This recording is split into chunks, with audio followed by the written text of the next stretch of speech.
উন্নত চিকিৎসার জন্য সাহায্য প্রার্থনা। জন্মের পর থেকেই মূত্রনালীর সমস্যা ছোট শিশু আবুজারের। কাঠালিয়া ব্লক এলাকার বাসিন্দা আবু হানিফের ছেলে সন্তান আবুজার। তার বর্তমান বয়স 2 বছর। জন্মের পর থেকেই প্রস্রাব হচ্ছিল না তার। চিকিৎসকদের অপারেশনের পর পেটের মাধ্যমে প্রস্রাব করার রাস্তা তৈরি করা হয়।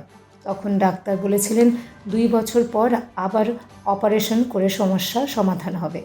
2 বছর পূর্ণ হওয়ায় ডাক্তারের কাছে যাওয়ার পর এখন নতুন করে কিডনিতেও সমস্যা ধরা পড়ে শিশুটির চিকিৎসার জন্য 2 বছরে প্রায় 6 লক্ষ টাকা খরচ হয়।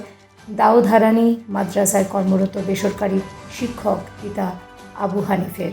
ডাক্তার বলেছেন তাকে সুস্থ করতে হলে রাজ্যের বাইরে নিয়ে গিয়ে অপারেশন করাতে হবে, কিন্তু নতুন করে আবার অপারেশন করার জন্য টাকা নেই এই পিতার।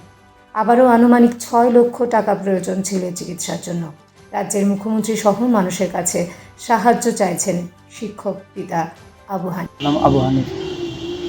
দীর্ঘ 2 বছর আগে আমার বাচ্চারা জন্ম হয়েছিল। জন্ম হওয়ার পর থেকে পেশাবটা খুব কম হয়।